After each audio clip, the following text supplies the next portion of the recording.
जरा सोचो, एक आदमी के पास अपने सपनों से किसी भी चीज को असल दुनिया में लाने की ताकत आ जाए। कुछ ऐसा ही होता है हमारी आज की कहानी में। कहानी की शुरुआत होती है सान्यू नाम के एक गरीब लेखक से, जिसके पास न पैसे, न दोस्त और न ही माँ बाप थे। सबसे बड़ी दिक्कत तो ये थी कि पिछले 6 महीने से वो सो नहीं पाया था, क्योंकि हर रोज उसके सपने में एक अजीब सा आदमी उसे मारने आ जाता। आज के सपने में वो एक ट्रेन में था जब उस आदमी ने आकर उसका सर जोर से जमीन पर पटका और उसे मार डाला। सपने से जागकर उसने कुछ लिखने की कोशिश की, लेकिन तभी उसका मकान मालिक आ गया। वो उसी वक्त खिड़की से भाग निकला, क्योंकि उसके पास किराए के पैसे नहीं थे। रोज आने वाले इन सपनों से छुटकारा पाने के लिए वो न जाने किस किस के पास नहीं गया, लेकिन फिर भी कोई फायदा नहीं हुआ। वो रास्ते में ऑमलेट खाने रुक गया, लेकिन दुकानदार ने उस पर दया करके उसे मुफ्त में ही खाना दे दिया। तभी उसे रे नाम की एक लड़की दिखी, जिसे वो बेहद पसंद करता था। वो काफी अच्छा गाती थी और इसलिए सान्यू उसका दीवाना हो गया था। उसी वक्त उसका बॉस सांगे वहां आ पहुंचा।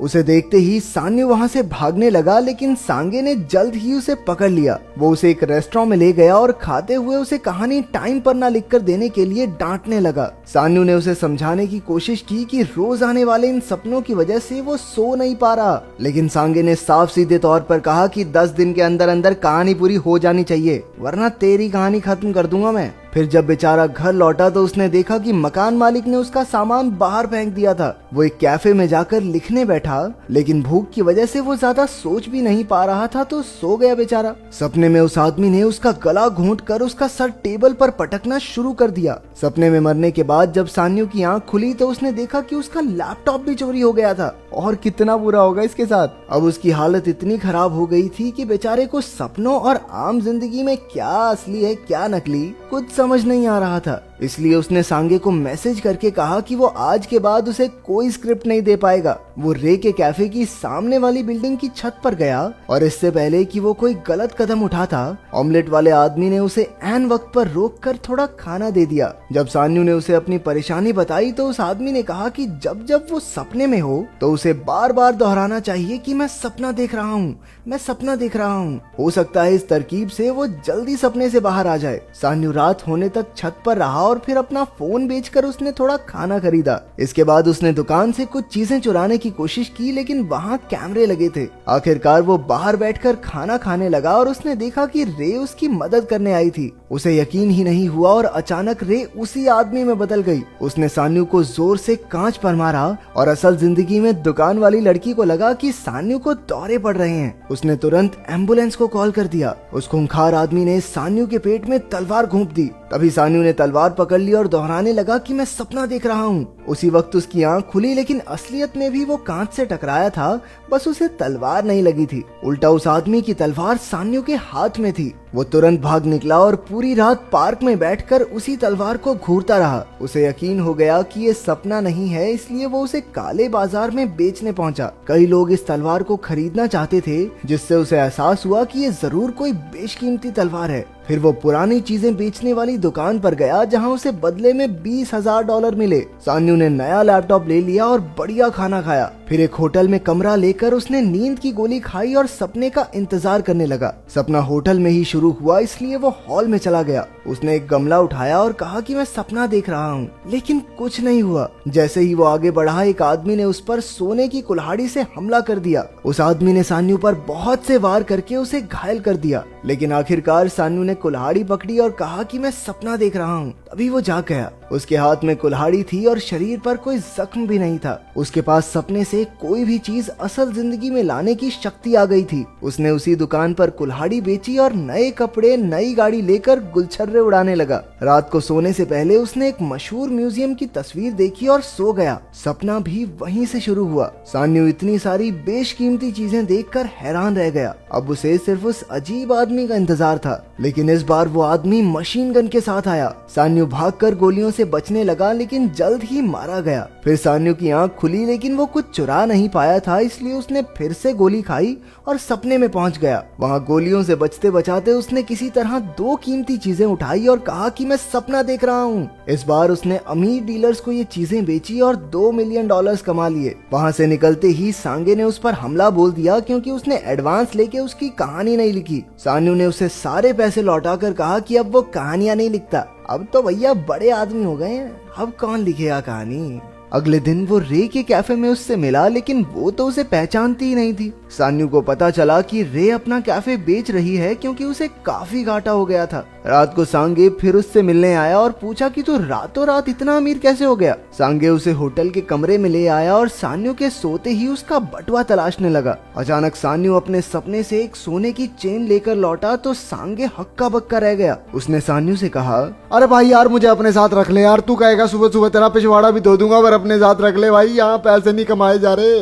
काफी मिन्नतों के बाद आखिरकार सान्यू मान गया। अगले दिन सान्यू ने रे का कैफे खरीद लिया, लेकिन उसे काम करते रहने को कहा। रे उसकी मदद से काफी खुश थी। तब से सान्यू सपनों में नई नई जगह चोरी करने लगा और सांगे उसके सोए हुए शरीर की निगरानी करता। एक बैंक लूटते वक्त वो अपनी शक्तियों के इस्तेमाल से उस अजीब से आदमी का मुकाबला करने लगा। अब वो सिर्फ देखकर ही चीजें बाहर ले आता था, जैसे एक लाल गाड़ी। कुछ समय बाद रे का कैफे लोगों से भर गया क्योंकि सान्यू सड़क पर लोगों को पैसे देकर अंदर भेजता था। उसने ऑमलेट बेचने वाले उस नेक दिल आदमी को भी पैसों से भरा एक बैग दिया। एक दिन बातों बातों में रे को पता चला कि सान्यू असल में एक राइटर है। सान्यू ने रे को अपनी लाल गाड़ी भी तोहफे में दे दी। तब उसे याद आया कि जिस रात उसने रे को पहली बार देखा था, तब शो के बाद रे की अपने बॉयफ्रेंड से लड़ाई हो गई थी। फिर सान्यू काफी समय तक थिएटर्स में उसका पीछा भी करता रहा। सान्यू अब खुद उसे फिल्म दिखाने ले गया, लेकिन रे तो उसकी लिखी हुई फिल्में देखना चाहती थी। उसका झूठ पकड़ा न जाए इसलिए सान्यू ने सच में एक कहानी लिखी और सांगे को दे दी।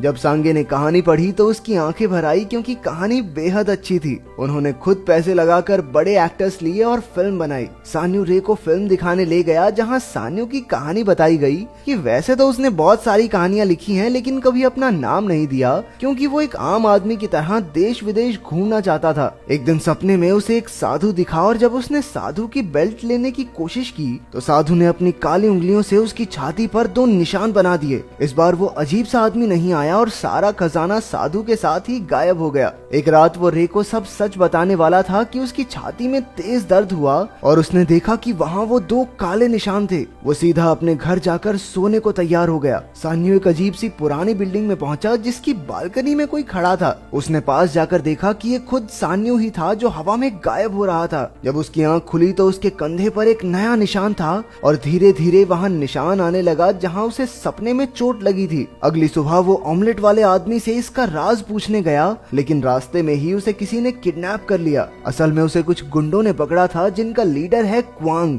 वो उसे $10 मिलियन के बदले छोड़ने को राजी हो गया, लेकिन जब सांगे पैसे लेकर पहुंचा तो उसके आदमियों ने पैसों के साथ साथ सांगे को भी पकड़ लिया। अब उसके पास कोई रास्ता नहीं था, इसलिए सान्यू सभी बदमाशों को अपने खुफिया कमरे में ले गया जहां उसने सारा चोरी का सामान रखा था। क्वांग उसकी अमीरी का राज जानना चाहता था। तभी रे उससे मिलने आ गई, लेकिन सान्यू ने उसकी जान बचाने के लिए उसी वक्त कॉल पर कहा कि मैं तुमसे आज के बाद कभी नहीं मिलना चाहता, चली जाओ मेरे घर से। गार्ड ने फिर भी उसे अंदर आने दिया। तभी एक बदमाश उसे पकड़कर सान्यू के पास ले आया। रे ने क्वांग पर हमला किया तो सान्यू ने भी मौका देखकर बदमाश को गमले से मारा और रे को छुड़ा लिया, लेकिन पीछे से एक गुंडे ने उसकी पीठ में छुरा घोंप दिया। सांगे, रे और सान्यू जान बचाकर भागने लगे, लेकिन सान्यू चल भी नहीं पा रहा था। एक गुंडे ने फिर से सान्यू को चाकू मारा, लेकिन सांगे ने अपनी जान की बाजी लगाकर सान्यू और रे को भगा दिया। गुंडों ने बेचारे सांगे को मौत के घाट उतार दिया। उधर सान्यू और रे तक भी एक गुंडा पहुंच गया और उन्हें मारने लगा। पीछे से सान्यू ने उस पर अपनी तलवार से हमला किया।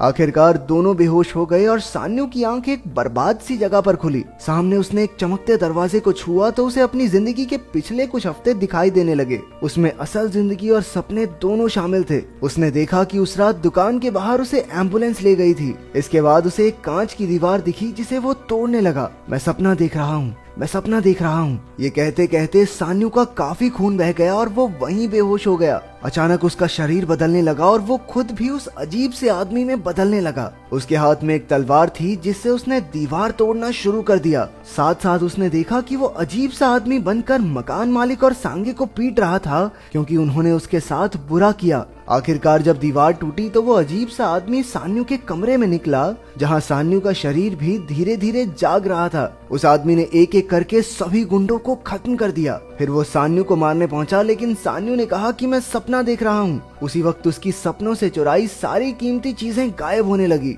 सान्यू एक बार फिर से बेहोश हुआ और जब उसकी आंख खुली तो वो उसी दुकान के बाहर बैठा था। रे ने उसे पहचान लिया और उसे खाने के लिए कुछ दिया। फिर उसने बताया कि उसने सान्यू की कहानियां पढ़ी हैं जो उसे बहुत अच्छी लगी। उसने दया करके सान्यू को अपने कैफे में नौकरी भी दी और ये सुनते ही उसकी आंखें भर आई। तब हमें पता चला कि रे सब जानती थी कि सान्यू उसका पीछा करता है। कुछ समय बाद रे ने उसे तोहफे में एक लैपटॉप दिया जिससे वो अपना काम फिर से शुरू कर सके। फिर सान्यू ने सांगे से मिलकर उसके पैसे लौटाए, लेकिन सांगे ने पैसे लेने से मना कर दिया, बल्कि उसने सान्यू को बहुत सारे पैसे दिए क्योंकि उसकी लिखी एक पुरानी कहानी काफी अच्छी चली थी। कुछ दिन बाद सान्यू जब ऑमलेट वाले आदमी के पास गया तो उस आदमी ने अपने पेट पर एक निशान दिखाया और बताया कि उसके पास भी एक टाइम पर यही शक्ति थी। इसी तरह से उसने भी आम जिंदगी में खुश रहना सीखा है। उसी वक्त सान्यू को अपने सपनों में से वो अजीब सा आदमी दिखाई दिया जो असल में अब तक उसका पीछा कर रहा था। तो अगर तुम्हें मौका मिले तो वो कौन सी ऐसी चीज है जिसे तुम पाना चाहते हो? कमेंट्स में जरूर बताना। मिलते हैं अगली वीडियो में।